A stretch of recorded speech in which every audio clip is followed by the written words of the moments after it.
There's this huge misunderstanding out there. People see someone who likes being alone and they immediately think, oh, they must be lonely, or sad, or, maybe something's wrong with them. But what if all of that is just completely missing the point? All right, let's really break this down. On one hand, you have the common idea, the misconception, right? That solitude equals loneliness, sadness, being antisocial. But the reality? It's a completely different picture. We're talking about people who are actually incredibly emotionally intelligent. They're self-aware. And honestly, they're often way more mentally strong than you'd think. And here's the key thing to get. It's not about avoiding people because they hate people. Not at all. It's about understanding that your peace, your inner calm, it's like a valuable currency. It's expensive. And you get to be really selective about who gets access to it. And hey, if any of this is starting to sound familiar, I bet you've heard the classic question, right? Why are you so quiet? Or maybe it's, you never hang out. It's so frustrating, isn't it? Because it just shows they don't get it. The thing is, it's not that you have nothing to say. Oh, you have plenty to say. You're just not going to waste your energy on conversations that go nowhere. You're not craving constant noise, you're craving meaning, depth, real connection. Okay, so here's what we're going to do. We're going to dive into the 12 powerful traits of people who absolutely love being alone. We'll look at their inner strength, how they deal with the world, how their minds work, the whole shebang. And trust me, you're going to want to stick around to the very end, because that last trait, that's the real game changer. All right, let's start with the foundation, the core stuff. These are the traits that build that powerful inner world. Okay, trait number 1. This is a big one. It's all about respecting time. They treat time like it's sacred because, well, it is. You can't get it back. So what does that mean? It means they have zero patience for pointless conversations or those fake meetups you feel obligated to go to. If it feels like a waste of that precious resource, they're out. All right, let's move on to number 2. And this one is huge. They are deeply self-aware. Think about it. They spent so much time alone with themselves that they know exactly what makes them tick. They get their emotions, their triggers, what completely drains their social battery. That's why silence isn't scary to them. It's like coming home. It's where they can actually process everything. And that self-awareness leads right into our third trait. They're emotionally stable.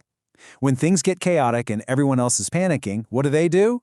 They don't run for a distraction. Nope. They go quiet. They retreat, they process it all, and then they come back with total clarity. That calm, that's their superpower. Okay, so we've established they have this super strong inner core. But how does that affect how they deal with other people? Well, that brings us to our next section, how they interact with the world. Trait number 4. This is all about their friendships. They have incredibly high standards. It's pure quality over quantity.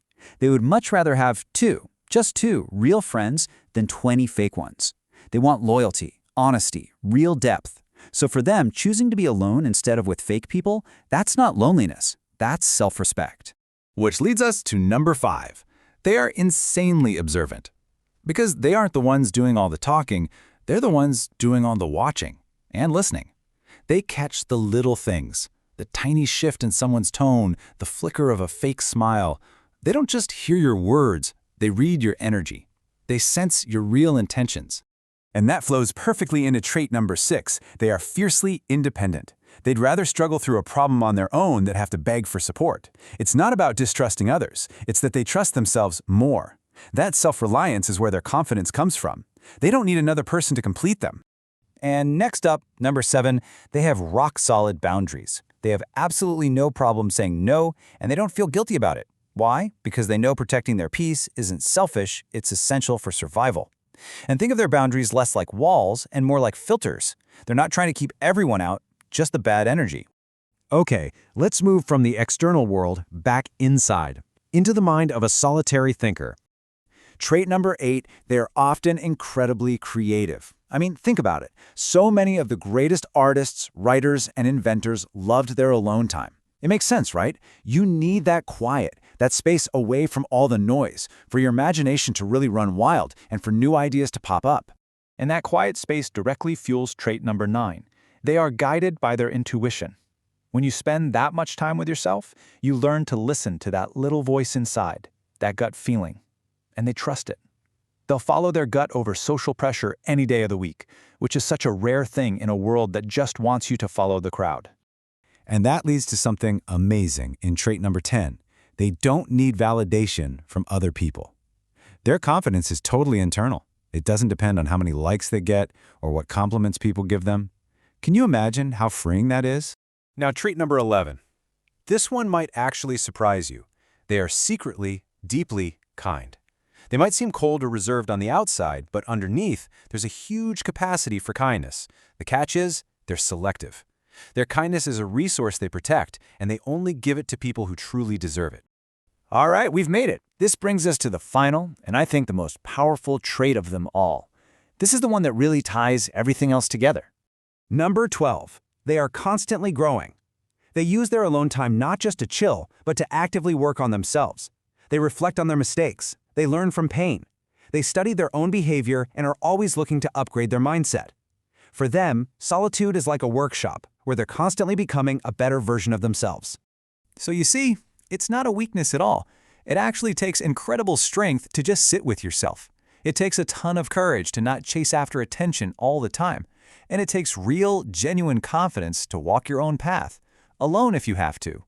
So here's the bottom line. If this is you, if you're someone who genuinely enjoys your own company, please do not let anyone make you feel weird about it. You're not lonely. You're not missing out. What you're doing is practicing an incredible form of self-respect. So I'll leave you with this question to think about. As we went through this list, which of these traits really hit home for you? Which one describes you the most?